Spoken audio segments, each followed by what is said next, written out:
Assalamualaikum warahmatullahi wabarakatuh. Alhamdulillahilladzi an'amana bitaufiqi wal hidayah wa nasta'inuhu bihaulihi wa quwwatil qawiyyah fa innahu la haula wala quwwata illa billah. Asyhadu an la ilaha illallah wahdahu la syarikalah syahadatan tunzi qailaha yauma la yanfa'u mal wala banun wa asyhadu anna Muhammadan 'abduhu wa rasuluhul mab'utsu rahmatan lil alamin. A'udzu billahi minasyaitonir rajim. Subhanaka la ilma lana illa ma 'allamtana innaka antal alimul hakim. Rabbi shrah li sadri wa yassir li amri wahlul 'uqdatam min lisani yafqahu qawli wa saddid lisani wahdi qalbi bihaqqi sayyidina Muhammadin sallallahu alaihi wasallam. Saudaraku jamaah salat yang dirahmati Allah Subhanahu wa taala. Pertama dan yang paling utama, tak pernah luput kita mengucapkan syukur kepada Allah, yang mana kalau kita yakin seluruh nikmat itu datangnya dari Allah, bahkan apapun pergerakan itu datangnya dari Allah, maka pantaslah kita mengucapkan alhamdulillah atas nikmat yang diberikan Allah ini. Salawat dan salam tercurahkan kepada Nabi kita Muhammad sallallahu alaihi wasallam dengan lafaz Allahumma sholli ala sayyidina Muhammad wa ala ali sayyidina Muhammad. Semoga dengan banyaknya kita berselawat mendapat syafaat nanti di yaumul hisab. Kenapa? Dalam kitab Tanqihul Qaul dikatakan aulan nasi bi yaumal kiamati, orang yang paling dekat mendapat syafaatku nanti di hari kiamat, kata Nabi, aktsaruhum alayya salatan, orang yang paling banyak berselawat kepada Nabi. Maka orang beriman tak menyanyiakan waktunya, dia selalu banyak berselawat kepada Nabi Muhammad sallallahu alaihi wasallam. Hadirin jamaah salat zuhur yang dirahmati Allah Subhanahu wa taala.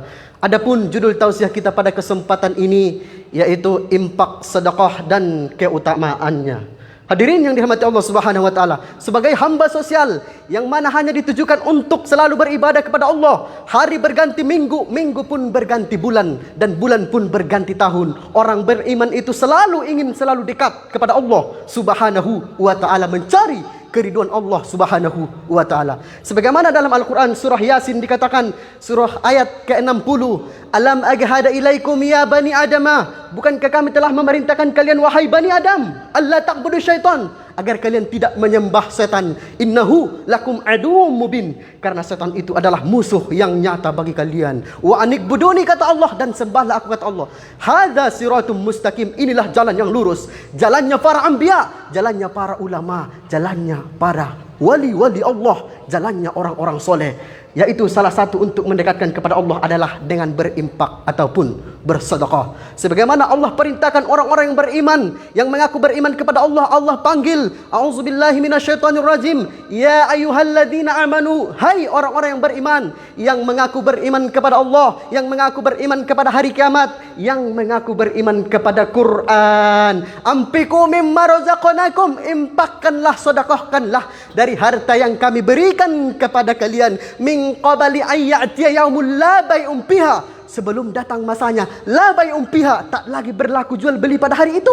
Di dunia ini ketika ada kebutuhan kita, masih bisa kita membeli hajat yang kita inginkan dengan uang kita, tetapi hari itu la bai'um fiha, kata Allah Subhanahu wa taala, tak ada gunanya lagi jual beli, wala khullatun, dan tak ada gunanya lagi persahabatan pada hari itu. Yang dulu di dunia bersahabat, kawan akrab, saling tolong menolong, tetapi di hari kiamat nanti bisa bermusuhan karena tuntut menuntut haknya masing-masing. Wala syafaatun, dan tak ada lagi yang bisa memberi syafaat pada hari itu kecuali dari Allah Subhanahu wa taala, kecuali dari Nabi kita Muhammad sallallahu alaihi wasallam, dan kecuali dari amal-amal kita termasuk infak atau sedekah. Kata Nabi Muhammad dalam hadis sahih Rawahul Muslim, bahwasanya kullu mri'im bi zilli sadaqatihi, setiap orang pada hari itu bernaung dengan sedekahnya, hatta yaqada bainan nas, sampai manusia diadili apakah dia masuk surga atau masuk neraka, maka dia berlindung terhadap infak atau sedekahnya. Sebanyak apa yang diimpakkan sedekahnya itu akan datang nanti menaunginya. Sebagaimana digambarkan dalam kitab Naswaul Hibat, bahwasanya ada hadis qudsi, Allah seru, ya ma min abdin, tidaklah seorang hamba, kata Allah Subhanahu wa taala, ya tasaddaqu bi sadaqatin, yang bersedekah dengan sesuatu, ya batagi bi ghairi, biha wajh Allah, yang mana dia mencari keridhaan Allah Subhanahu wa taala.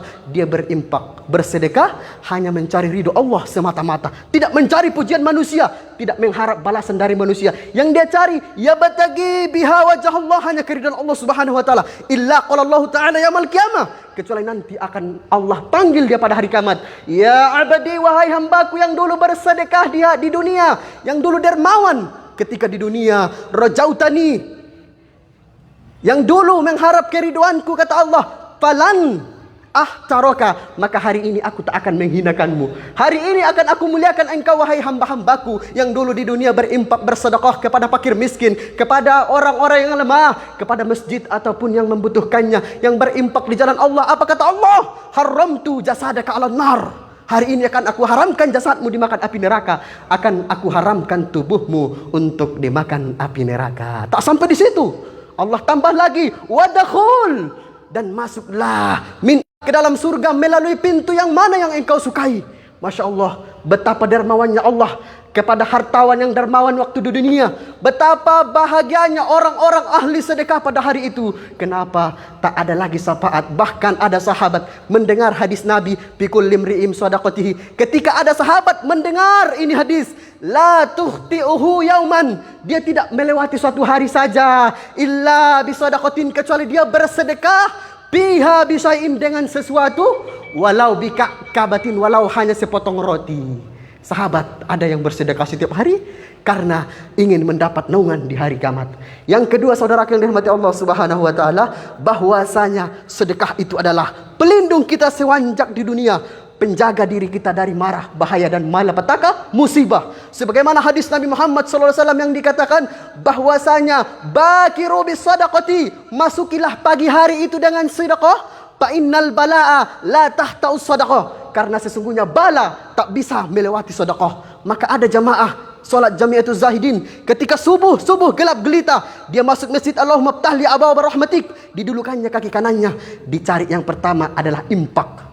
Dicari kotak impak, disediakan uang 100 ataupun 50 ribu rupiah, diimpakkan karena dia mengamalkan hadis Nabi Muhammad sallallahu alaihi wasallam, bakiru bis sadaqati, masuki pagi hari dengan bersedekah, Allah jaga. Bahkan dalam hadis lain, ada malaikat yang tiap hari berdoa kepada Allah Subhanahu wa taala. Dalam hadis dikatakan, "Ma min yaumin", tidaklah satu hari itu, "iza gharabat syamsuhu", ketika matahari nanti terbenam di menjelang malam hari, "illa wa malakani wa yaduyani", kecuali ada dua malaikat yang selalu berdoa kepada Allah. Apa doa malaikat ini? Yang pertama, berdoa kepada orang-orang dermawan. Yang pertama malaikat berdoa, "Allahumma a'ti mumfikan khalafan, ya Allah, ya Rabb, ya Tuhanku, berikan jalan yang baik terhadap orang yang bersedekah hari ini." Yang kedua, malaikat berdoa, "Allahumma a'ti mumsikan talafan", ya Allah, beri kehancuran, beri kemudaratan terhadap orang kaya yang tak mau bersedekah. Maka jangan heran ayah bunda yang dirahmati Allah, ketika ada orang kaya, dia banyak harta berlebih tapi tak mau berimpak. Kadangkala Allah ambil dengan cara Allah sendiri. Kadangkala rumahnya kebakaran. Kadangkala dia berkendaraan, tiba-tiba bertabrakan. Kadangkala di menjelang akhir hidupnya, dia sakit, Allah ambil harta-hartanya. Berangkat berobat ke Malaysia, berangkat berobat ke Singapura, tak pernah sembuh-sembuh. Sampai jual ini, jual ini, jual ini. Padahal dia tidak tahu. Ada hadis Nabi Muhammad dalam kitab Fawaidul Mukhtar, dikatakan Nabi kita Muhammad sallallahu alaihi wasallam, "Hasinu amwalakum", bersihkanlah harta kalian, bizakah, dengan zakat, wadau, dan sembuhkanlah mardokum, orang yang sakit di antara kalian, bis sadaqah, dengan sedekah.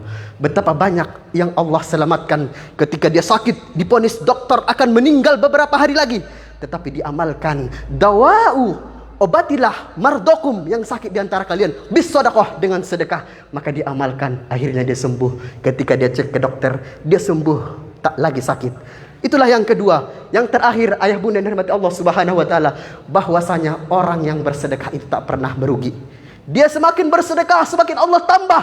Semakin dia suka membantu, dermawan, maka Allah akan tambah rezekinya. Semakin banyak dia bersedekah, semakin banyak Allah lipat gandakan. Sebagaimana Allah gambarkan dalam Al-Quran Al-Baqarah, "A'udzubillahi minasyaitonirrajim. Mathalul ladzina yunfikuna amwalahum fi sabilillah. Perumpamaan orang-orang yang bersedekah, berimpak, menjalankan hartanya fi sabilillah di jalan Allah Subhanahu wa taala, kamathali habbatun sab'a sanabilah, seperti orang yang menanam satu butir biji benih kemudian akan tumbuh 7 tangkai. Fi kulli sumbulatin mi'atu habbatin, dan setiap 7 tangkai tadi akan berbuah 100 buah. Wallahu yudaifu liman yasha, dan Allah yudaifu liman yasha, melipat gandakan liman yasha terhadap siapa yang Allah kesukai. Wallahu wasi'un alim, Allah itu maha luas dan maha mengetahui. Begitulah gambaran Allah berikan kepada orang yang dermawan bersedekah. Makanya ayah bunda dirahmati Allah, jangan lewatkan kesempatan yang mulia ini. Ada sedekah, ada harta dikit, sedekahkan di jalan Allah. Ada ketika salah satu sahabat mendengar, dalam tafsir Ibnu Katsir dijelaskan, ketika sahabat mendengar ini ayat turun, disampaikan Nabi bahwasanya ja'a rajulun binaqatin, datang seorang sahabat binaqatin dengan berkendaraan onta, mahtumatin, yang telah dikasih tali penuntun. Faqala, berkata ini sahabat kepada Nabi, ya Rasulullah, wahai Nabi sallallahu alaihi wasallam, hadhihi fi sabilillah, ini onta akan saya beri untuk digunakan di jalan Allah Subhanahu wa taala. Faqala Nabi sallallahu alaihi wasallam, maka berkata Nabi kita Muhammad sallallahu alaihi wasallam, laka biha yaumal qiyamati, nanti untukmu di hari kiamat 700 onta, kata Nabi. Bayangkan saudaraku, Allahu Akbar. Orang yang bersedekah 1 ekor onta, Allah ganti nanti, hadis sahih Rawahul Muslim, 700 onta. Subhanallah. Makanya jangan kita sia-siakan bahwasanya orang yang bersedekah itu, bahwasanya dalam hadis dikatakan harta yang kita infakkan itu akan berkata kepada kita. Apa kata beliau? Kata harta yang kita infakkan itu, qad kunta qalil, dulu aku sedikit, pasirtu katsir, dan saat ini aku adalah akan banyak. Qad kuntu faniyatan, tadi akunya adalah binasa.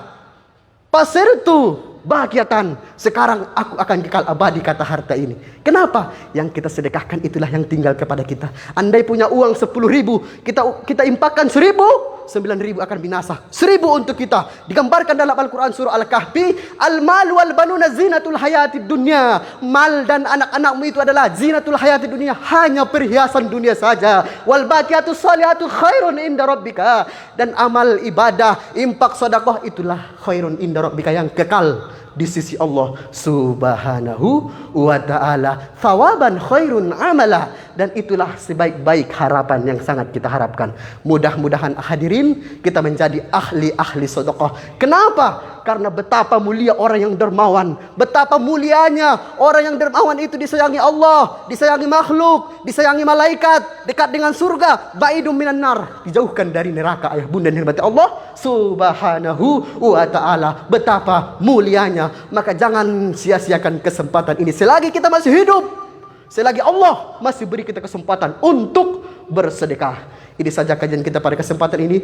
Mudah-mudahan ada manfaatnya bagi kita. Mudah-mudahan kita menjadi ahli sedekah sahihun yang dermawan. Kenapa? Karena kata Nabi Muhammad, la yadkhulul jannah bakhil, tidak akan masuk surga orang yang bakhil, pelit, kikir, walau kana abadin, walaupun dia ahli ibadah. Bayangkan. Tetapi dihisap dulu, masuk neraka dulu, baru masuk surga. Karena semua orang muslim itu pasti masuk surga. Cuman kita tidak tahu apakah kita transit dulu ke neraka, baru ke surga.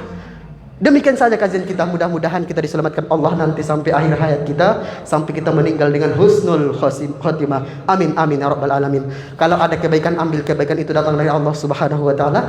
Jika ada kekurangan, kesalahan, khilaf, ingatkan kami. Assalamualaikum warahmatullahi wabarakatuh.